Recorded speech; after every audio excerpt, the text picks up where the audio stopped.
Mateus capítulo de número 15, nós vamos ler os versículos de número 27 e o versículo de número 28.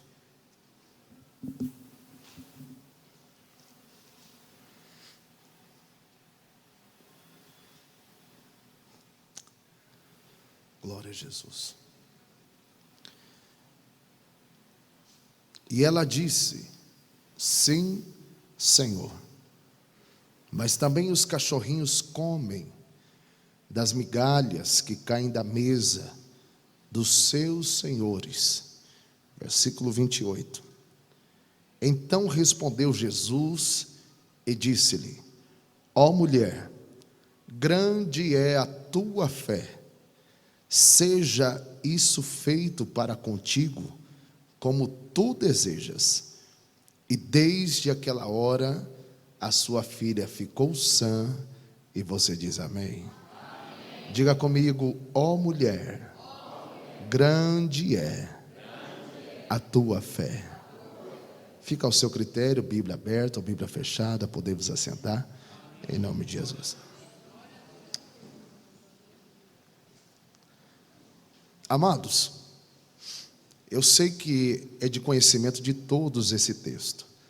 Todos conhecem esse texto do capítulo 15, versículos de número 21 e 28 de Mateus, de decor e salteado. O mesmo texto é repetido em Marcos, capítulo de número 7, a partir do versículo de número 25. Mas nós precisamos pensar em alguns detalhes, não apenas exposto dentro desses dois versículos que nós aqui lemos. Porque a história desta mulher, ela não vai dar início apenas no versículo de número 21. A história dessa mulher, ela vai dar início de alguma forma no capítulo de número 14. Quando Jesus recebe a notícia de que seu primo João o Batista veio ser decapitado. Então, para Cristo de alguma forma tirar os seus discípulos de perto daqueles que estavam de alguma forma perseguindo, não apenas o João Batista, mas com receio de perseguir também aos seus discípulos, Jesus dá uma ordem aos discípulos para entrarem no barco e irem até um lugar deserto. E algo vai nos chamar a atenção, porque enquanto eles estão entrando no barco para ir a um lugar deserto, muitas pessoas começam a observar de sobre a areia da praia aonde é que Jesus estava indo. O texto vai nos dizer no capítulo 14, no capítulo 6 de João também, que as multidões começam a ir por sobre a areia da praia, sentido aonde Jesus iria desembarcar. E algo vai nos chamar a atenção, porque quando Jesus vai chegar nessa localidade deserta, ele vai olhar para aquela grande multidão que estava ali e vai ter compaixão daquele povo.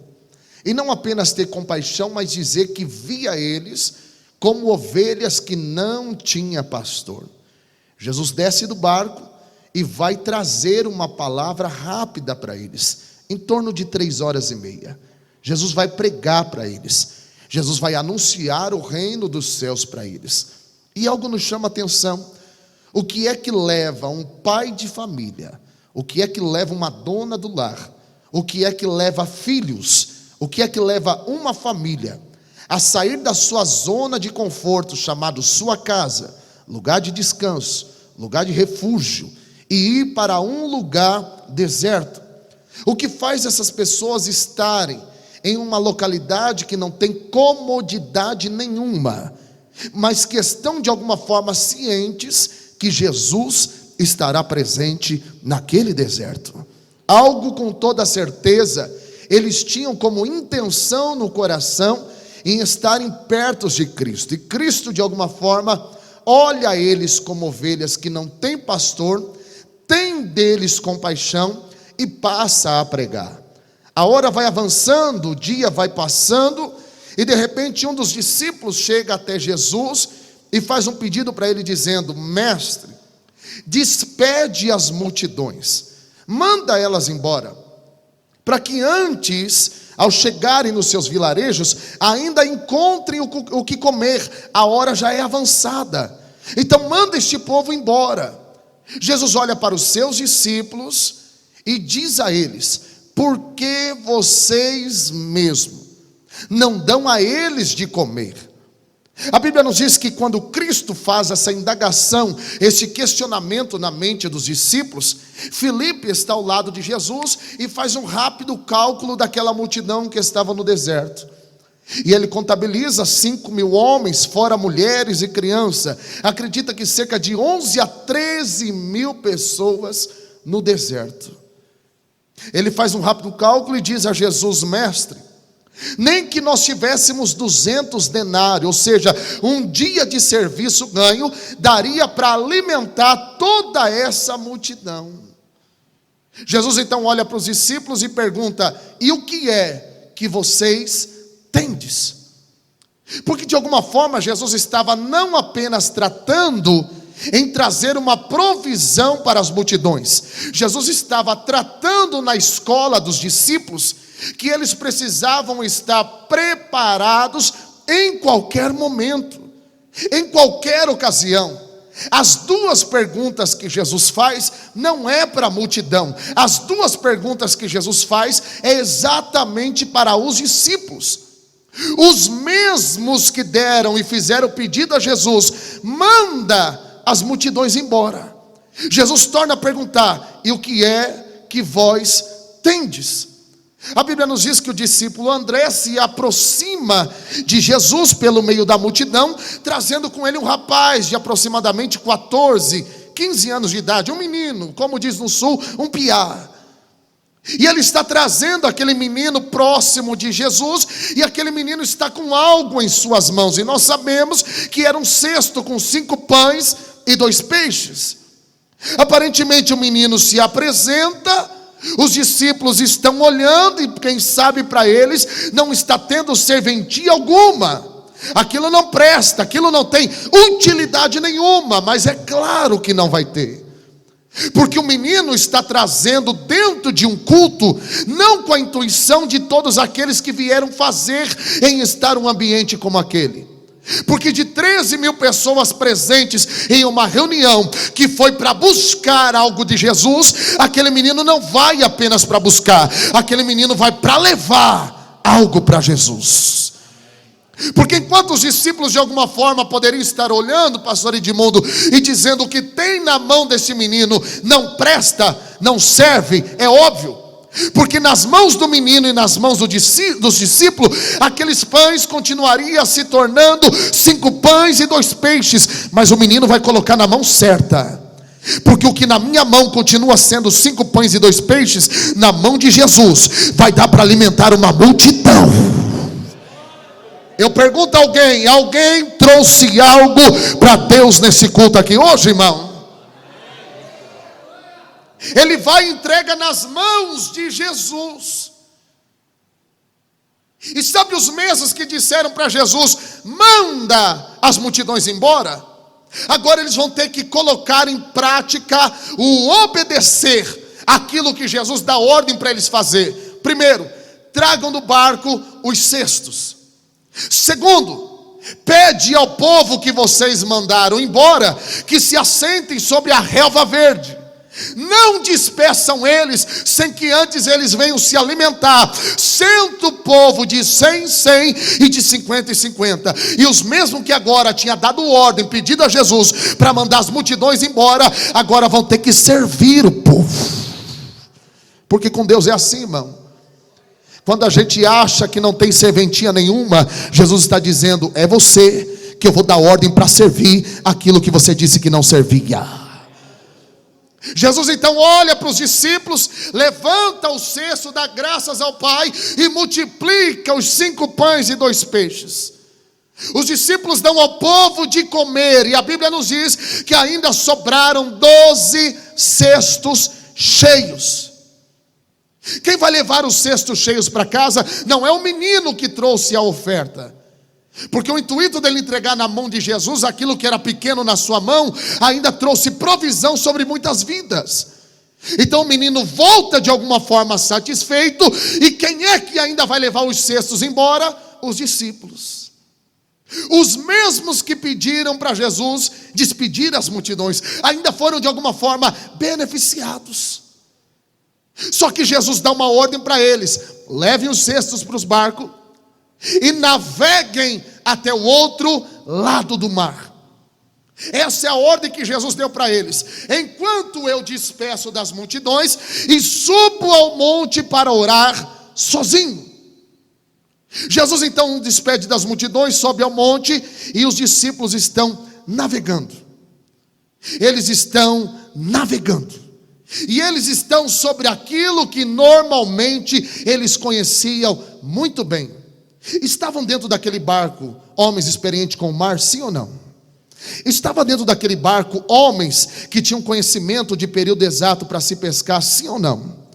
Dentro daquele barco estavam presentes homens que entendiam até mesmo de mudanças de lua como período exato para estar sobre o mar, sim ou não? Pois bem, eles começam a ser testados naquilo que eles conheciam muito bem, que era o mar. A Bíblia nos diz que eles não são tomados, envoltos por uma tempestade. A tempestade acontece no capítulo 4 de Marcos. A Bíblia nos diz que o que eles enfrentam agora é um forte vento que é contrário e fortes ondas que estão vindo contra o barco. Por quê? Nós estamos tratando da região do Mar da Galileia, a 213 metros abaixo do Mediterrâneo. Todo deságua naquele mar que é um lago, é um buraco, cercado por montes. Mais do que cercado por montes, o vento que vem passa, paira, e com choque térmico por debaixo das águas, provoca não apenas um vento, como aquecimento das águas, a ponto de balançar, sim, pelo período da madrugada, muito forte os barcos. Então eles estão sofrendo naquilo que eles conheciam e entendiam muito bem.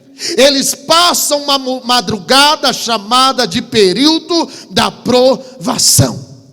E todos estão sujeitos a serem provados naquilo que conhecem muito. Todos estão sujeitos a enfrentar a adversidade naquilo que conhecem demais. Só que escute uma coisa: Jesus tinha dado uma ordem para eles, o que antes de navegarem? Levem os 12 cestos cheios. Por quê? Porque Jesus jamais vai deixar você passar uma provação sem que antes tenha provido na tua vida. Não é do meu costume, mas levante suas mãos, por favor. Eu estou pregando a pessoas que precisam receber esta palavra profética. O Senhor está provendo na tua vida antes da provação chegar. Creia nesta palavra, porque tem provisão antes da tua provação. Alguém recebe esta palavra nessa noite?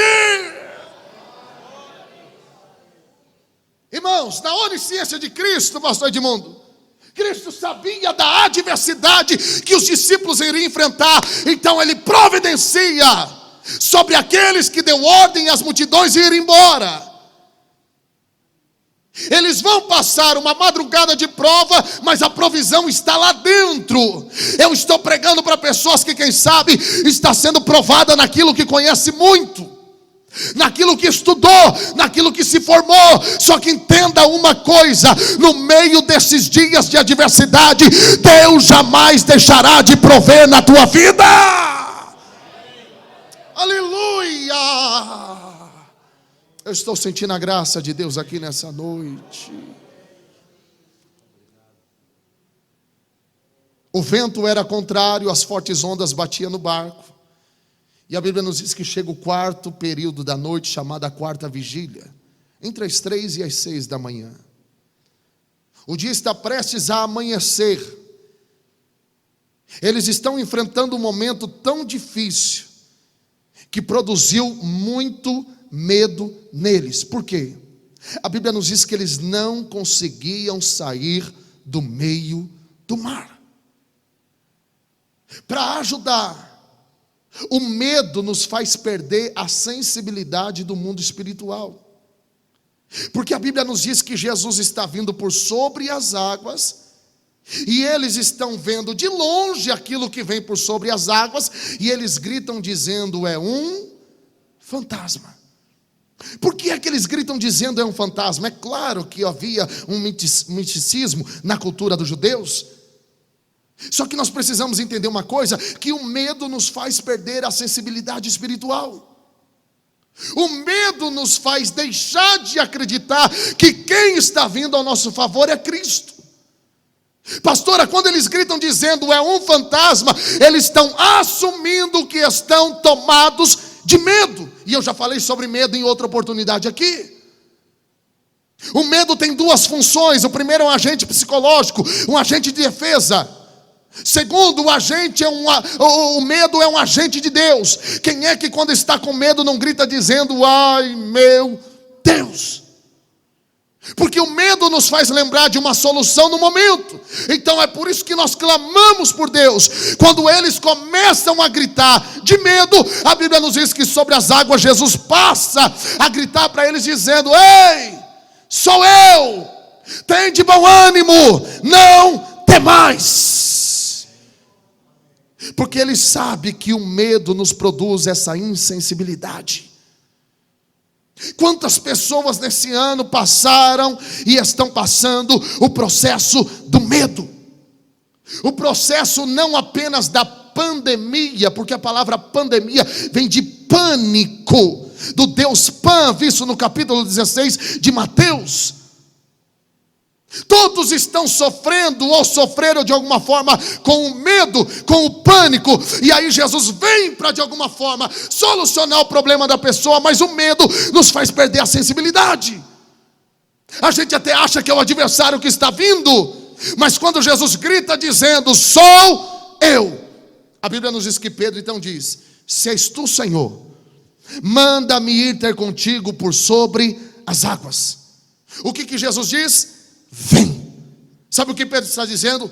Eu quero ter uma experiência do que é experimentar, pisar por sobre aquilo que me impede de chegar do outro lado. Continuar dentro do barco sem fazer absolutamente nada não nos trará experiência alguma. Mas Jesus está dizendo para alguns nessa noite: abandona o medo e experimenta pisar um pouco por sobre o problema. Ele vem, quando ele dá os primeiros passos não distante do barco, você não vê uma corrente de obreiro ou de discípulo dando a mão para o outro para dizer: vai Pedro, qualquer coisa a gente está aqui. Porque seria muito melhor eu ir com a confiança de que os meus companheiros iriam me ajudar. Pedro não vai ter ajuda nenhuma de dentro do barco. A única ajuda que Pedro vai ter, por causa do medo do vento agora que vem contra ele, ele começa a submergir. Não vai naufragar, ele não vai afogar, mas começa a submergir porque estava com medo do vento. E quantos de nós temos medo do vento? Ele começa a submergir, mas a Bíblia nos diz que Jesus estende as mãos, puxa Pedro e o coloca em uma zona de segurança novamente dentro do barco. Porque o barco sem Jesus continuava no mesmo lugar, mas Jesus estando dentro do barco, eles chegariam até o outro lado. Sabe o que Jesus vai fazer dentro do barco? Não vai conversar com os discípulos, vai conversar com Pedro. O mesmo que disse a Jesus: manda as multidões embora. Jesus vai conversar com Pedro e vai dizer para ele: homem de pequena fé, por que duvidaste? Essa expressão Jesus declara 3 vezes para os discípulos. Homens que andavam constantemente, 24 horas, estavam ao lado do Senhor Jesus. A Bíblia nos diz que dali eles vão para Genezaré, acontece a famosa reunião com a tradição dos anciãos. E dali Jesus parte para uma região fora de Israel, uma região sírio-fenícia, uma região de Tiro e Sidom, uma região onde o paganismo, a cultura dos deuses pagãos, o misticismo, as misturas de etnias dominavam muito. Ele está passando um período na cidade de Tiro e Sidom, e Marcos nos diz no capítulo 7, versículo 25, que quando Jesus está saindo de uma casa, e qual casa é, nós não sabemos. Mas na medida em que Jesus sai, a Bíblia nos diz que vem por detrás uma mulher e começa a gritar. E aqui eu começo a mensagem. Filho de Davi, tem compaixão de mim. a minha filha está horrivelmente endemoniada. Aquela mulher vem por detrás, e o primeiro ato que ela faz é aquilo que os discípulos nunca fizeram: estar perto de Jesus e reconhecer quem é Jesus. Quando ela grita dizendo: filho de Davi, ela está presente, de alguma forma prestando a sua adoração ao Senhor, mas ela assume que está perto de Jesus, mas com problemas dentro de casa. Aquela mulher assume perto de Jesus: Senhor, eu estou aqui na tua presença, e eu não posso esconder que a minha luta está grande lá dentro de casa, a minha prova está grande lá dentro de casa, a minha adversidade está grande lá dentro de casa. Porque a gente vai em reunião que às vezes ouvimos: deixa a luta lá fora, deixa a prova lá fora, deixa a adversidade lá fora. Aí a gente nem sequer sai do culto direito. A primeira coisa que nos pega na curva de novo é a luta, é a prova, é o problema. E essa mulher vai nos ensinar que lugar de resolver problema é aqui dentro, na presença de Jesus. Ela chega adorando e depois diz: eu estou com problema em casa. Eu estou pregando para pessoas que precisam assumir que está com problema em casa, e que se pudesse traria as malas, a mudança para dentro da igreja, porque ultimamente tem sido o único lugar de paz que você tem. Mas o Senhor está dizendo de alguma forma através desta palavra: hoje você não transfere a tua casa para aqui dentro, hoje tu leva esse culto para dentro da tua casa. Levante uma de suas mãos para mim liberar uma palavra profética.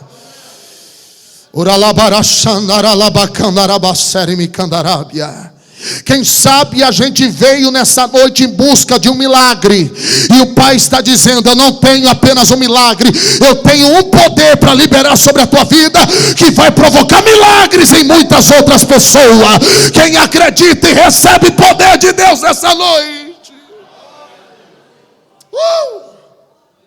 Aleluia! Essa mulher grita com um grito de desespero. E sabe o que a Bíblia vai nos mostrar? É que quem fica incomodado com o grito dela é os discípulos. Sabe os mesmos que disseram para Jesus no deserto: manda a multidão embora? Senhor, despede as multidões. É os mesmos que agora chegam para Jesus, e Marcos vai dizer que Pedro está nessa, e diz: Senhor, despede esta mulher. Sabe qual era o motivo? E ele vai dizer: porque ela vem gritando atrás de nós. Quem estava incomodado com a situação não era Cristo, eram os discípulos. Aqueles que, quem sabe, não aprenderam com a lição do deserto. Aqueles que não aprenderam com a lição do barco. E agora chegam para Jesus e dizem: Senhor, manda ela embora. Por quê? Porque o grito dela está incomodando. Redobra a tua atenção para o que eu vou lhe dizer. Não se incomode com o grito desesperado de alguém numa oração, num culto. Você não sabe a prova que ela está passando. Às vezes o glória dela pode sobressair o de todos dentro da igreja. Às vezes o aleluia dele pode extravasar de alguma forma mais do que qualquer outro que glorifica dentro da igreja. Você não sabe o tamanho da adversidade, da prova que ele está passando. Então de alguma forma está demonstrando a sua adoração a Deus, para ver se supre a sua aprovação um pouco. Então deixa ela gritar quando estiver orando, deixa ele gemer quando estiver orando, deixa ele extravasar ou ela extravasar quando estiver clamando, porque é só o Senhor que sabe o tamanho da luta dele ou dela. Eu estou convidando pessoas aqui nesta noite que, quem sabe, estão presas dentro de um sistema que muitas das vezes lhe impede até mesmo de gritar, de clamar, de chamar a atenção, porque pode ser que incomode o irmão do lado, a irmã do lado, mas Deus está te dizendo nesta noite: grita mesmo, libera o que está travado aí dentro. Oh, glória! Sabe o que ela vai fazer, além de gritar? Ela vai observar a atitude dos discípulos. Quando os discípulos dizem para Cristo: despede ela, manda ela embora, Jesus para, olha para eles, e Jesus não fala absolutamente nada com ela, fala com eles, e diz: eu não fui enviado, Jesus dizendo, eu não fui enviado senão as ovelhas, e aponta para os discípulos, as ovelhas perdidas da casa de Israel. Os discípulos teriam todos os motivos de aplaudir e dizer: está vendo? O Senhor jamais vai te ouvir, o Senhor jamais vai te atender, o Senhor jamais vai te corresponder. Aquela mulher tinha todos os motivos, pastora, de pegar a sua Bíblia, como não tinha Bíblia, só apenas fé, debaixo de tantas culturas que ela cresceu, se levantar e ir embora. Sabe o que ela faz? Ela não se levanta, ela vai diante dos pés de Jesus, se prostra e o adora. Sabe o que aquela mulher está fazendo? Aquilo que os discípulos nunca fizeram. Porque para alguém que chega no culto reconhecendo quem Cristo é, e os discípulos andaram 2 anos e meio ao lado de Jesus sem saber quem ele era. Capítulo 4 de Marcos nos diz que quando eles enfrentam aquela tempestade, Jesus dá uma ordem ao vento, Jesus dá uma ordem à tempestade: aquieta-te vento, acalma-te mar. A Bíblia nos diz que um discípulo olha para o outro e diz: quem é este? Porque é mais fácil a natureza obedecer à voz do Senhor do que um homem que anda 24 horas ao lado dele. Sabe o que aquela mulher está dizendo? Eu não vivo 24 horas ao lado do Senhor, mas todavia eu sei quem tu és, e saber já é o suficiente. Então ela se prostra e o adora, dizendo: Senhor, socorre-me. Os discípulos ficam na expectativa do que vai acontecer, porque Jesus agora olha para Eloênis e diz: filha, não é bom pegar do pão. Olha o que Jesus está fazendo. Não é bom pegar do pão, e aponta para os discípulos, dos filhos, e vai apontar para ela, e lançá-lo aos cachorrinhos. Porque os judeus acreditavam que qualquer gentil era considerado como um cachorrinho, algo em vão, algo desnecessário, algo que poderia ser inexistente. Sabe o que Jesus está dizendo aqui? Parece que está expulsando ela do culto. Mas essa mulher vai nos dar algumas lições que nós como igreja precisamos aprender com ela. Qual é as primeiras lições, pastor? Primeiro, a Bíblia nos diz que ela tinha uma filha. A filha dela se tornou um problema por ser possessa de demônios. Aonde? Dentro da sua casa. A Bíblia não mostra outros filhos. A Bíblia não mostra marido. A Bíblia apenas nos mostra a provação que ela enfrenta dentro de casa. Com essa provação nós entendemos o quê? O tamanho do desprezo que esta mulher sofria. Deixa eu lhe fazer uma pergunta. Você sabe o que é desprezo? Responde. Você já enfrentou algum momento de desprezo na tua vida? Você sabe o que é alguém te olhar de cima e embaixo e totalmente desprezar? Sabe o que é ter o desprezo da família? Porque ninguém vai visitar uma mulher que tem uma filha endemoniada dentro de casa. Quem é que vai querer se relacionar com uma mulher que tem uma filha que é endemoniada dentro de casa? Quem é que vai querer gerar relacionamento, ciclo de amizade com uma mulher que sofre com uma filha endemoniada dentro de casa? Quem é que vai fazer parte do seu ciclo de convivência? E ainda para ajudar quando ela chega no culto, ou quando ela chega aonde Jesus está, Aqueles que eram para abraçar a causa dela, ainda despreza, mandando ela embora. É tudo que muitas das vezes nós menos imaginamos que acontecerá em uma reunião onde Deus está. O desprezo pode vir da família, pode vir de parente, pode vir de amigo, mas quando a gente chega na igreja, nunca vai ter nenhum desprezo, porque enfim, aqui é a igreja, aqui é a casa do Senhor. E aí o que acontece em alguns lugares, acredito que aqui não, alguns acabam nos desprezando dentro do mesmo ambiente de culto. Porque o nosso grito incomoda, porque ter um dom espiritual incomoda, porque orar um pouco mais alto incomoda, porque dar um glória mais alto incomoda, porque pregar um pouco mais incomoda, porque louvar um pouco melhor incomoda. E aí acabamos recebendo desprezo, e acúmulos de desprezo vai nos dominando a ponto de somatizar no corpo, e alguém olhar e dizer: para que servir a Deus? Se dentro de casa já está uma luta, imagina dentro da igreja com essa prova que eu não precisava. Eu estou pregando para pessoas que diariamente sabem o que é desprezo. E tudo que tem vindo contra a tua vida é com a intenção de lhe fazer parar, de lhe fazer desistir, de lhe fazer recuar. Essa mulher olha para o desprezo dos discípulos, e essa mulher olha para o que Jesus diz: não é bom pegar o pão dos filhos e lançá-lo aos cachorrinhos. É um desprezo, sim ou não? Aquela mulher teria todos os motivos de mais uma vez se levantar e ir embora. Mas sabe o que ela faz? Ela pega na barba do desprezo. E ela diz: desprezo, já deu. É até aqui o teu limite. Acabou para ti desprezo. Você nunca mais vai me desprezar, desprezo. Essa mulher vai nos dar uma lição do que é desprezar o próprio desprezo.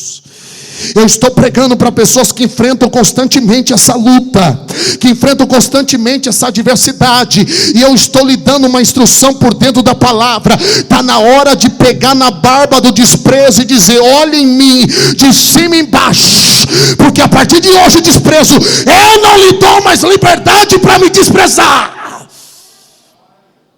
Ela olha para Jesus e diz: sim, Senhor. Os discípulos pensou, ela levanta e vai embora. Sim, Senhor. Porém até os cachorrinhos comem das migalhas que caem da mesa dos seus donos. Há uma surpresa no ambiente, porque aquela que era acostumada a ser desprezada, agora está enchendo o peito e dizendo: eu não saio daqui sem o meu milagre. Levante as tuas mãos. Eu estou liberando uma palavra para um casamento aqui nessa noite. Eu estou liberando uma palavra para um jovem aqui nessa noite. Eu estou liberando uma palavra para uma dona de lar aqui nesta noite. Eu estou liberando uma palavra para obreiro e obreira aqui nesta noite. Eu estou liberando uma palavra para pessoas que o desprezo acabou a partir de hoje. Que o desprezo acabou na tua vida. Que o desprezo acabou no teu trabalho. Que o desprezo acabou na empresa onde você está. Que o desprezo acabou lá dentro do seu ciclo de amizade. A partir de hoje acabou para esse desprezo que vinha contra a tua vida. Eu acredito no que estou pregando. Alguém crê no que está ouvindo? Abre a boca para adorar o Senhor.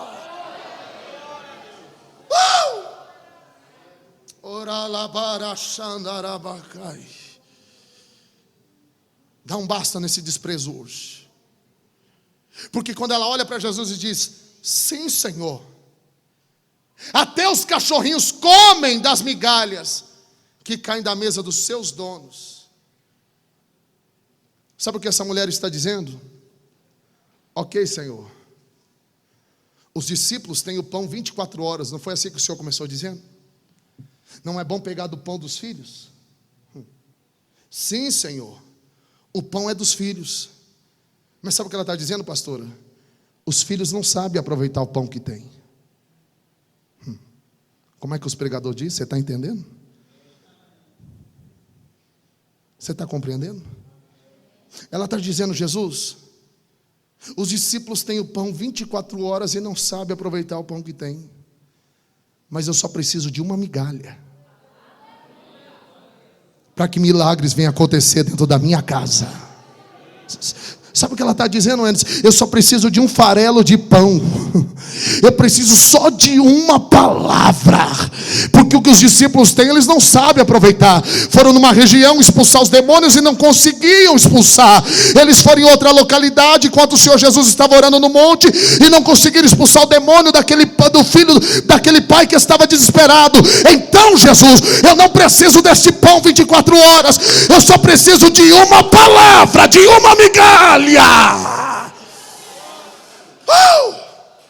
Aralabara suminara calabaraue Allah sauinderrecia. Porque muitas das vezes a gente vai no culto em busca de um milagre, sim ou não? Só que aí nós temos que entender uma coisa, que o culto não é apenas um lugar para buscar milagre. O culto é um lugar para buscar poder, porque poder é mais do que milagre. Às vezes eu só recebo algo superficial através de um milagre. Agora poder não. Aonde eu passar por essas migalhas, os milagres serão obrigados a acontecer. Aonde eu pisar através do poder de Deus, os milagres. Alguém quer receber esse poder que vem do alto aqui nessa noite? Oh glória! Oh glória! Jesus volta para essa mulher e diz a ela o que os discípulos nunca ouviram. Lembra do desprezo que ela sofreu? Agora ela ouve de Jesus o que os discípulos nunca ouviram.